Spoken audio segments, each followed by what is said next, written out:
Barcelona से मुमताज मुनीर सहोत्रा की report के मुताबिक फ्री लंगर खाना बार्सिलोना मौला महदी अलैहिस्सलाम और हजरत ईसा अलैहिस्सलाम के सदर सैयद फखर अब्बास शाह ने ज़ीशान ड्राइविंग स्कूल का विजिट किया और प्रोफेसर स्टूडेंट से मुलाकात की।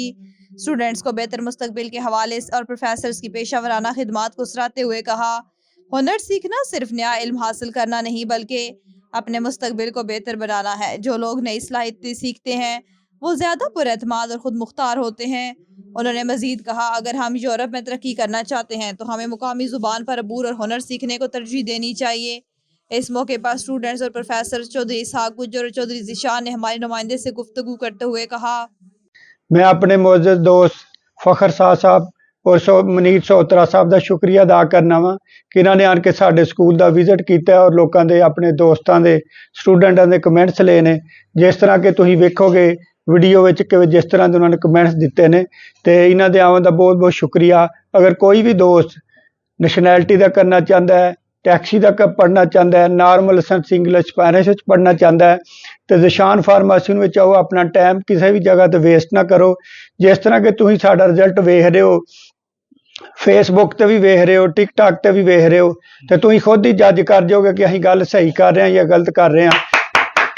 कम अज़ कम साडा कामयाबी का काफला 10 साल तो रवां दवा है।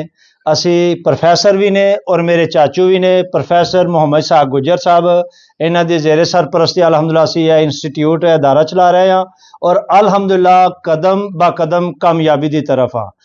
हमेशा की तरह तारीख स्पेन बार्सिलोना इस चीज़ का गवाह है कि अगर कामयाबी किसी ने हासिल की है इस फील्ड तो वह प्रोफैसर मोहम्मद इसहाक गुज्जर साहब ने। टैक्सी सैक्टर है, नैशनलिटी कोर्स एक के पाकिस्तानी इंडियन एशियन कम्यूनिटी वास्ते बहुत बड़ी प्रॉब्लम सी। नैशनलिटी कोर्स दे लिया दोस्त, ओदी कामयाबी हर एग्जाम में अलहमदुलिल्लाह साडी 95% रही है। सिर्फ 5% वो दोस्त किसी रीजन की वजह तो रहे ने जिन्होंने बिल्कुल ही लिखना नहीं सी आंदा। बहुत ज़्यादा दोस्त जिन्हों का डिस्पेंसा पास होया जेरे पढ़ लिख उस तरीके का नहीं सकते। अलहमदुलिल्लाह प्रोफैसर मोहम्मद इसहाक गुज्जर साहब ने उन्होंने भी कामयाबी दिला दी है। सत श्री अकाल जी, अस्सलाम वालेकुम सारिਆਂ ਨੂੰ। मेरा नाम इकबाल सिंह है जी, मैं इंडिया पंजाब तो हाँ तो मैनू इत्थे 2-3 महीने हो गए आंदे नूं स्टडी करन नूं लाइसेंस बी लई। तो भाजी कोल आने बहुत वधिया टीचर ने, बहुत वधिया पढ़ाने। रिकमेंड करदा सारिਆਂ नूं, सारी कम्यूनिटी इंडियन पाकिस्तानी बंगलादेशी जिन्ने भी अपने सारे ने कि इत्थे आओ तो लाइसेंस करो क्योंकि इत्थे बहुत वधिया ट्रीट हुंदा। तो सब तो वधिया जिहड़ी चीज़ मैनूं इत्थे लगी आके कि मैं इंडिया तो बिलोंग करदा पर कदे भी इत्थे महसूस नहीं होया भी मैं सारे पाकिस्तान तो बिलोंग करते हैं कि साडे कोई ऐसी वैसी गल होवे। इस करके मैं सारे रिकमेंड करदा, बहुत ही वधिया स्कूल है। सब तो पहले सारे भरावां ते रिक्वेस्ट है प्लीज़ सारे चुप करके बहो तो उन्होंने रिस्पैक्ट दिओ जिहड़े तुहाडे मेहमान आए। तो असी ज़ीशान ऑटो स्कूल जनाब लाइसेंस कोचे का करने वास्ते आए तीपो 20 का। इत्थे बहुत खुशगवार माहौल है, बहुत अच्छे टीचर ने, बहुत अच्छे उस्ताद ने तो सानू बेहतरीन तरीके नाल टीच कर रहे हैं। तो असी बहुत आसानी नाल असी जनाब स्टडी कर रहे हैं।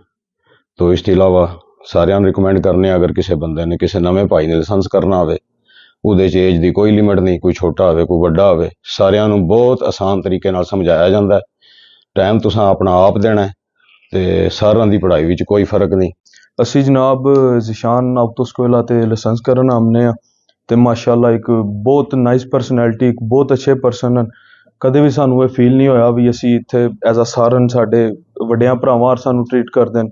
और मेरे कई दोस्त जिन्होंने कस्तियां नहीं सी भी आमदी वो भी इत्थे आए, उन्होंने लाइसेंस किया है और इंशाअल्लाह असी भी हुण जिहड़ा वो लाइसेंस इंशाअल्लाह इत्थे कर रहे हैं।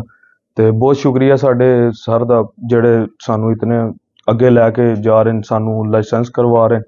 बहुत ज़्यादा